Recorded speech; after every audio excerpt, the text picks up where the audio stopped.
Olá, irmãos, boa noite. Mais uma vez estamos aqui reunidos, para prestar um culto a Ti. E hoje, em tempos dessa pandemia de coronavírus, nós temos ouvido, temos assistido, recebido muitas coisas do que está por trás dessa doença, Essa doença que já matou muita gente, e continua matando. Tem muitas especulações, irmãos, tem muitas mentiras, sensacionalismos, informações ocultadas, entre outras coisas, Mas essa noite eu gostaria de falar de como será o fim do mundo, já que tem muita gente também por aí que está falando que isso que está acontecendo é o fim do mundo, Então eu quero rapidamente aqui dar uma explanada geral em algumas coisas no livro de Apocalipse, que é para a gente poder entender se realmente isso é o fim do mundo, Já me mandaram vídeos dizendo que o primeiro selo do Apocalipse foi aberto e que o cavalo branco foi enviado para a terra e por isso que todas essas coisas estão acontecendo. Então a gente vai ver o que são os 7 selos do Apocalipse, os 4 cavalos, as trombetas, o fim do mundo em si. A gente vai ver todas essas coisas, Então eu vou ser breve só para a gente ter uma ideia de todas essas coisas. Vamos orar? Querido Deus e Pai, Deus Santo, Deus Justo, Deus Maravilhoso, te agradecemos, Pai, por tudo que o Senhor tem nos feito, Pai. Tudo que o Senhor faz, Senhor, é para o bem daqueles que o amam e os temem, Senhor. Te agradeço pela minha vida, da minha família, pela saúde que a gente tem, por o Senhor ter nos guardado até aqui, pelos irmãos da igreja, Pai, por o Senhor ter protegido cada um. E te pedimos que o Senhor continue nos abençoando, Pai. Te peço pelos lares enlutados, pelas famílias que perderam seus entes queridos, e que o Senhor visite cada leito dessas pessoas que estão enfermas aí, faça a sua vontade e misericórdia na vida de cada um que contraiu essa doença, entre outras coisas que acontecem, Senhor. E é em nome de Cristo Jesus, o nosso único e suficiente Salvador, que eu oro, peço e te agradeço. Amém. Bom, irmãos, independente do que cada pessoa acredite, todo mundo alguma vez já se perguntou de como será o fim do mundo, ou seja, já se perguntou de como seria esse negócio de fim dos tempos, juízo final, de todas essas coisas. Uns acham que o mundo vai acabar sendo invadido por água, um grande tsunami, derretimento de geleiras. Outros acham que a terra fica e as pessoas acabam. Outros acham que uma grande pandemia vai contaminar todo mundo, e não vai sobrar ninguém. Outros acham que vai ter uma grande guerra mundial, outros que um meteoro vai invadir isso aqui e acabar com tudo. Então são vários pensamentos, Mas nós vamos ver o que a Bíblia nos fala dessas coisas, O livro de Apocalipse diz sobre o fim dos tempos, Ele fala de uns personagens assustadores, e muita gente às vezes não gosta de estudar porque tem medo dessas coisas, Então fala de várias bestas, anjos, 4 cavaleiros do Apocalipse, demônios, fala de pragas, de gafanhotos e muito mais, O livro de Apocalipse também conta que o fim dos tempos um dia vai chegar, E quando isso acontecer não vai ser nada agradável. Então tudo que está escrito em Apocalipse foi uma revelação de Jesus para seu servo João. Apocalipse 1, capítulo 1, diz assim, vamos ler. Apocalipse 1, versículo 1. Diz assim, revelação de Jesus Cristo, a qual Deus lhe deu para mostrar aos servos, as coisas que brevemente devem acontecer. E pelo seu anjo as enviou e as notificou a João, seu servo. Então aí, de acordo com o livro de Apocalipse, o fim do mundo vai chegar, a gente vai ver, e vai ser cheio de catástrofes naturais, e o céu vai escurecer, vai ser invadido por um exército de demônios, e muitas coisas ruins vão acontecer aqui. Então João teria tido uma revelação e escreveu o livro de Apocalipse, E esse livro ele foi escrito em 95 depois de Cristo, o livro de Apocalipse, quer dizer, o livro das revelações. Foi escrito lá na pequena ilha grega de Patmos, no mar Egeu. Esse livro, que o profeta João escreveu, ele relata as revelações que Cristo deu para ele, Ele também revelou como seria o fim desse caos, com a volta definitiva de Jesus Cristo, Então a Bíblia ela fala também do arrebatamento, onde os crentes da igreja não passarão pela morte e serão arrebatados para encontrar com o Senhor nos ares. Isso aí a gente vai ver lá em 1 Tessalonicenses 4:17, Depois os irmãos quiserem ler. Então imagine que um dia você esteja de boa andando pela rua E quando de repente, do nada, várias pessoas somem ao mesmo tempo, né? Várias pessoas espalhadas no mundo inteiro vão sumir, deixando tudo para trás, né? Com isso, né, irmãos, rapidamente o mundo se transforma em um caos, porque vão acontecer vários acidentes, né? As pessoas vão estar dirigindo e vão sumir, os carros vão bater, né? Vão estar pilotando aviões e vão sumir, os aviões vão cair e vai ocasionar acidentes, né? Então, quando o piloto, o motorista ou alguém que está operando uma máquina lá sumir, né? Provavelmente vai acontecer vários acidentes com aquelas pessoas que vão ficar, né? As crianças vão desaparecer, os bebês vão sumir do ventre das mães, ou seja, todas as pessoas somem assim no piscar de olho, né? Então, quem ficar aqui na Terra vai ser um caos total, né? Os hospitais do mundo inteiro vão ficar lotados, porque as vítimas dos acidentes, né, que foram causados vão tudo para esses hospitais, né? Com o desaparecimento das pessoas. Então, vai ser uma fase terrível, né? Todas essas pessoas que desapareceram, né, desaparecerem, né, serão salvas de um enorme problema que vai acontecer aqui na Terra, né? Que vai estar apenas começando, que é a tribulação, né?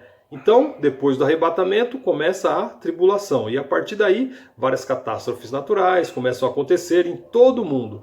Vai acontecer guerras, conflitos, destruição. E podemos dizer que depois do arrebatamento começa um verdadeiro reino de terror aqui na Terra, né? Essa tribulação ela vai durar 7 anos, de acordo com a Bíblia, e ela vai ser dividida em 2 períodos de 3 anos e meio, né? Onde os 3 primeiros anos e meio iniciais vão ser de paz e segurança, né? Vão ser tranquilos. E na outra metade, né, vai ser pauleira, né? Ou seja, o pau vai quebrar aqui na Terra. Mas enquanto isso, lá no céu, irmãos, os que foram arrebatados estarão sendo galardoados, ou seja, vão estar sendo presenteados por suas obras, né?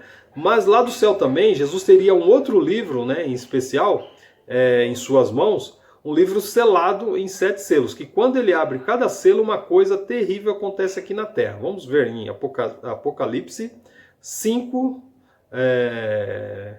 versículo 1. Diz assim: E vi na destra do que estava sentado sobre o trono um livro escrito por dentro e por fora, selado com 7 selos, né? Então, os 4 primeiros selos trazem os temidos 4 cavaleiros do Apocalipse, né? Que assim que eles forem liberados, eles vão direto para a Terra em meio a um cenário de guerra, desordem, de fome e morte, né? Apocalipse 6 vai mostrar isso aí. Então Jesus ele abre o primeiro selo, né? E quando o primeiro cavaleiro do Apocalipse quando o primeiro selo do Apocalipse é aberto, né, chega o primeiro cavaleiro, né? E ele vem montado num cavalo branco com um arco na mão. E aí ele dera uma coroa de rei. E esse primeiro cavaleiro, no cavalo branco, ele pode representar o anticristo, que surge no meio do caos, como se fosse um líder, como se fosse algum cargo político importante, uma pessoa poderosa, com grande sabedoria, com dom da palavra, né? E esse cavaleiro acaba convencendo os grandes líderes a criar um novo tipo de governo, aquele esquema de governo único e todas aquelas coisas, ou seja, a nova ordem mundial que é tanto falado aí com essas coisas que estão acontecendo. Então, existem também algumas pessoas que interpretam que esse primeiro cavaleiro ele simboliza em Jesus Cristo, porque ele veio no cavalo branco e recebeu um arco e a coroa de rei. Eu pesquisei sobre quem representa esse cavaleiro e achei as duas opiniões, né? Mas assim, eu não consegui fechar. Uns dizem que esse primeiro cavaleiro é Jesus, outros dizem que é o anticristo. Depois, se o pastor Cláudio quiser argumentar alguma coisa, ou um outro irmão, fiquem à vontade. Porque assim, lá em Apocalipse 19, 11, fala do cavaleiro do cavalo branco, né? E esse, com certeza, é Jesus, que diz no texto lá que ele é o cavaleiro verdadeiro e fiel. Mas, pelo que me parece, não tem nada a ver com esse cavaleiro aqui do capítulo 6, 2 de Apocalipse, né? Então, continuando. Então, depois da chegada do primeiro cavaleiro, irmão, Jesus libera o segundo selo, né? O que acaba liberando outro cavaleiro. E dessa vez o cavaleiro está montado em um cavalo vermelho segurando uma espada, né?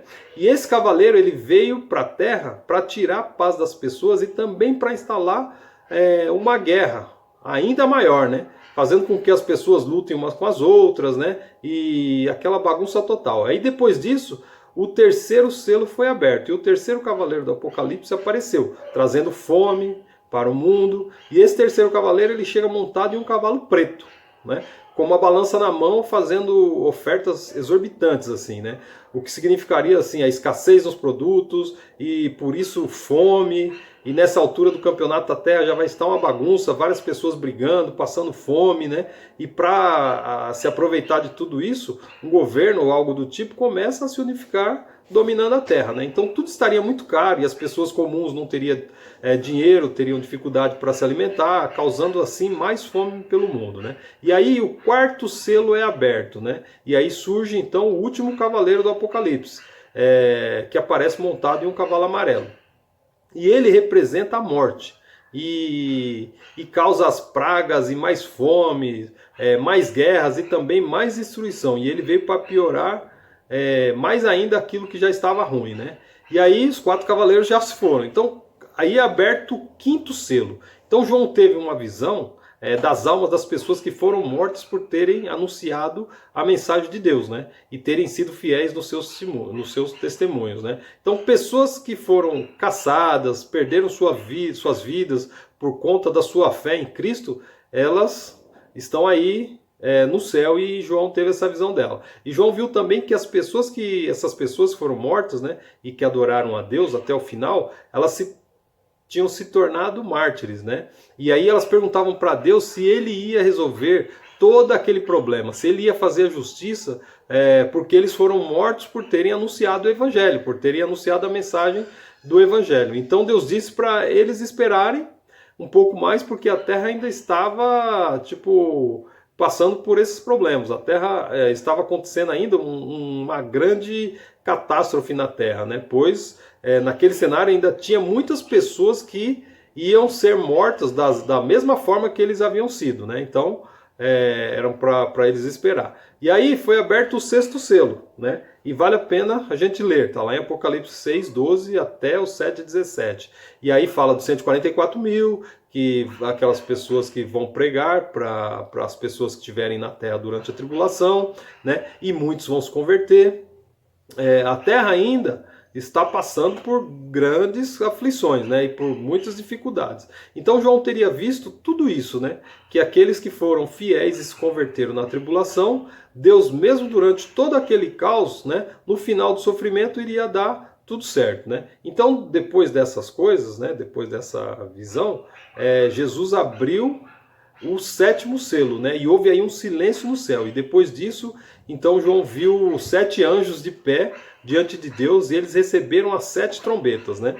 E esses anjos, irmãos, eles começam a tocar as trombetas. E cada trombeta tocada causaria mais catástrofe e destruição aqui na terra, né? Então, quando o primeiro anjo toca a sua trombeta, uma chuva de pedras, de fogo, de sangue atinge a terra, destruindo todo o solo, toda a vegetação. Ou seja, depois de toda a guerra e conflito, agora sim é que a terra começa a ser destruída de verdade, né? Quando o segundo anjo toca a trombeta, um grande meteoro, né? A Bíblia diz que uma grande montanha pegando fogo foi jogada do mar. Provavelmente um grande meteoro é lançado nos mares, destruindo assim 1/3 da vida marinha, né?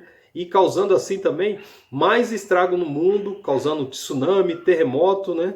Um caos total. E aí quando o terceiro anjo tocou a trombeta, então é lançado outro meteoro, né? Como uma grande estrela queimando assim como uma tocha que cai na terra, só que dessa vez ela cai em rios e em lagos, né? Destruindo assim uma grande parte das vidas aquáticas e acabando com boa parte da água doce do mundo, né? Aí o quarto anjo toca a sua trombeta, né? E 1/3 da lua, 1/3 do sol, 1/3 das estrelas perdem o seu brilho, né? E aí o céu fica completamente escuro. João viu isso também, né? João também viu que um anjo, né, ou em algumas traduções, uma grande águia, voava no céu e que ela dizia 3 vezes: ai de vocês que estiverem morando na terra quando ouvir o som das outras trombetas, né? Então também uma visão de João. E como se já não bastasse tudo isso, o 5º anjo vem, pum, toca a sua trombeta, né? E aí João viu uma estrela que caía do céu e recebeu a chave do abismo. E aí, quando esse abismo foi aberto, irmão, foi liberado uma praga de gafanhotos terríveis na terra, uma praga de gafanhotos que ataca e tortura a humanidade. Segundo a Bíblia, o sol e o ar se escureceram, né, com a fumaça que saía de dentro do abismo, né? E de dentro dessa fumaça saíram gafanhotos, né, que desceram na terra e receberam o mesmo poder que os escorpiões, né? Eles são venenosos, ele tem cauda e picada como de escorpião, né? E aí foi dito para que esses gafanhotos não fizessem estrago nas vegetações. Eles somente podiam ferir e atormentar e causar dor aos infiéis, né? Durante 5 meses aqui na terra, né? E eles não são simples gafanhotos, né? Eles pareciam cavalos assim, prontos para a batalha, né? Com armadura, tinha uma armadura de ferro, na cabeça dele tinha um tipo de uma coroa, o rosto dele parecia um rosto de ser humano, mas com cabelo de mulher, ou seja, um monstro, né? Não é normal. São chamados de gafanhotos, mas não tem nada de gafanhotos como esse que a gente conhece, né? E por causa disso, né, João escreveu no seu livro, né, o seguinte, lá em Apocalipse 9:6, diz assim: naqueles 5 meses as pessoas procurarão a morte e não encontrarão, vão querer morrer, mas a morte fugirá delas. Ou seja, vai ser tanto sofrimento que as pessoas vão querer morrer e a morte vai fugir dela. O cara vai tentar se matar e a morte vai fugir, né? E aí quem governava esses gafanhotos era um anjo que toma conta do abismo, né? E o nome dele aqui, traduzindo para a gente, é Destruidor, né? Então, nesse momento será instalado mais sofrimento aqui na terra. Aí o sexto anjo tocou a sua trombeta, né? E aí ele pediu para soltar os 4 anjos que estavam amarrados perto do rio Eufrates, né? E esses anjos estavam preparados para naquele exato momento, ou seja, naquele dia, naquele mês, naquele ano, naquele exato momento eles matarem 1/3 da humanidade, né? Então eles traziam, né, 200 milhões de soldados, né, a cavalo. E da boca desses cavalos, irmão, saía fogo, né? E esse 1/3 da humanidade foi morta pelo fogo, pela fumaça e pelo enxofre que saía da boca desses cavalos. Então imagine o caos que era, né? Os gafanhotos vieram só para fazer a humanidade sofrer, para atormentar. Agora esses anjos, né, com seus cavaleiros, ou seja, esse monte de demônio, eles vieram para matar mesmo, né? E aí depois um outro anjo, com um livrinho aberto na mão, desceu do céu e fez um juramento em nome de Deus, dizendo que quando o 7º anjo tocasse sua trombeta, Deus cumpriria seu plano secreto, né? Como ele anunciou aos seus servos e profetas, né? Então, nisso também, as 2 testemunhas que Deus enviou para pregar na tribulação, elas foram mortas e Deus as ressuscitou. Os infiéis, né, eles comemoraram a morte das 2 testemunhas, né? E depois eles se assustaram quando Deus ressuscitou essas 2 testemunhas, né? Essas 2 testemunhas, quando foram mortas, né, porque elas vieram para pregar o evangelho livremente na tribulação. Os 144 mil, eles tinham que pregar e correr. Já as 2 testemunhas pregavam abertamente, né? Só que quando Deus assim deu poder para o anticristo matarem essas 2 testemunhas, né? E elas, antes de serem mortas, quando eram ameaçadas, assim, elas lançavam fogo pela boca, né? Só que aí Deus permitiu que elas fossem mortas, e aí Deus ressuscitou essas 2 testemunhas, né? Então as pessoas se assustaram, né? Então naquele momento houve um violento terremoto na terra e a 10ª parte da cidade foi destruída. E aí morreram mais 7.000 pessoas, né? Então o 7º anjo tocou sua trombeta e houve no céu voz forte que dizia: o poder para governar o mundo agora pertence a Deus, que é o Senhor nosso, né? Ao Messias que ele escolheu, né? E Deus reinará para todo sempre, né? Então isso daí quando a 7ª trombeta foi tocada, né? Aí, ó, após a 7ª trombeta, né? Ela dá início aí às 7 pragas, né? O que não vai dar tempo de a gente ver. E aí é um início assim a algo assim majestoso, né? Foca a glória e a majestade de Deus, né? Porque o céu se abre, as pessoas veem a arca do concerto, ou seja, Deus trabalha em ciclos de 7, né? Ele fala das 7 igrejas, dos 7 selos, das 7 trombetas, das 7 pragas, das 7 taças. Não vai dar tempo de a gente falar dessas coisas, né? Mas aí pra gente ganhar tempo aqui, é tipo assim, Israel seria o único país estável e seguro durante essa situação.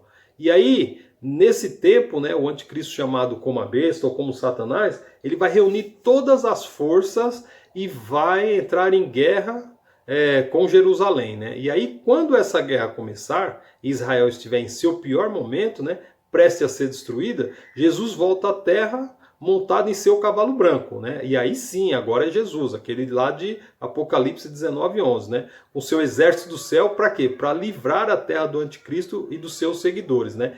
Então, com a chegada de Jesus, né, para acabar com essa guerra, acontece uma grande batalha onde o anticristo ele é derrotado. E aí ele acaba sendo preso no abismo com correntes durante 1000 anos.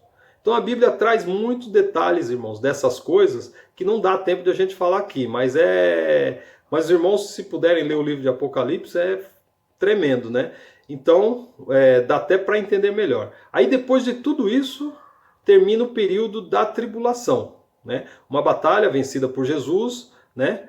Termina, né? E aí começa o milênio, ou seja, o reino milenar. E durante esses 1000 anos, a paz e a tranquilidade vão reinar sobre a terra. Então, acabou a tribulação, começa o reino milenar. E aí vão estar no milênio os crentes que foram arrebatados com aquelas crianças, né? Que agora já vai vir numa idade adulta, né? Os que morreram em Cristo, os que se converteram na tribulação. Ou seja, nós estaremos aí nessa... Se a gente não for arrebatado, se a gente morrer antes, né, nós vamos também estar nesse milênio, para a honra e glória do Senhor Jesus, amém? Aí, no final desses 1000 anos, irmãos, né, do reino milenar, o anticristo ele será libertado, saindo da prisão por um curto espaço de tempo. Só que segundo as visões de João, ninguém sabe exatamente quanto tempo será esse curto espaço de tempo. Ou seja, quanto tempo, né, que o anticristo ele ficará aqui na Terra, né? Nisso, o anticristo ele vai tentar de novo reunir mais uma vez um exército para tentar, pela última vez, derrotar o Deus Todo-Poderoso, né? Então, ele iria tentar o quê? Invadir Israel e levando suas tropas para o sul, né? Onde atualmente é o norte da África, incluindo ali o Egito, a Líbia. E aí começa mais uma batalha, né? A última batalha épica, né? A batalha final do bem contra o mal. Deus então ele envia fogo do céu para destruir Satanás, né? E finalmente ele é lançado no lago de fogo e enxofre, onde ele ficará preso por toda a eternidade. Então, pum, resolvido a situação do anticristo. Aí depois de tudo isso, depois dessa guerra acabar, né? Depois de todos esses acontecimentos, aí passou o reino milenar, o que vai acontecer é o famoso juízo final, que é para os incrédulos, né? Cada um será julgado por tudo aquilo que praticou, né? Cada um vai receber um corpo, ou seja, a pessoa vai ser julgada, né, pelos seus pecados, né? Não se converteu, não creu em Jesus, ela teve a sua vida na terra, depois teve, ou seja, todo um tempo para se converter, e não quis, ela rejeitou. Então ela vai ser lançada no lago de fogo, em corpo, alma e espírito. Ou seja, ela vai receber o corpo, a alma e o espírito para receber as penalidades eternas, né? Então a gente só precisa lembrar que as pessoas que foram salvas não passam por esse julgamento, não passam por esse juízo final, porque nós recebemos nosso galardão após o arrebatamento, né? Então teve o arrebatamento, os crentes vão estar no céu recebendo seus galardões, né? E aí a terra, nesse período aí, passa pela tribulação, e os crentes vão estar recebendo os seus prêmios, né? Então, os crentes que... Aí, depois de tudo isso, né, os crentes que são os santos, né? Eles vão para o céu, e os incrédulos vão para o inferno. Aí, acabou tudo isso, Deus cria um novo céu e uma nova terra, porque a primeira terra ela foi totalmente contaminada pelo pecado, né? E aí a gente vai viver eternamente com Deus, né? Ou seja, aqueles que não se converteram na terra durante a sua vida. Aí tem umas pessoas que teriam uma chance de se converter na tribulação, que eu não vou entrar em detalhe de quem são essas pessoas, porque muita gente acha que se não se converter no período que morre, depois vai ter uma outra chance. E não é bem assim. Tem uma explicação aí para essas pessoas que vão ter oportunidade de se converterem na tribulação, né? Aí, se convertendo, aí todo mundo vai passar, os convertidos, para viver no reino milenar. Ou seja, no reino milenar vão estar as pessoas convertidas, as que morreram em Cristo, as que foram arrebatadas e as que passaram da tribulação, né? E aquele que perseverar será salvo, ou seja, aqueles que perseverarem na tribulação, aí fala, né? E aí, depois o reino milenar. E aí tem muitas coisas. Aí depois, numa outra oportunidade, se Deus me permitir, eu gostaria de falar de como será essa nossa vida eterna com Deus. Amém, irmãos? Que todos tenham uma boa noite e fiquem com Deus.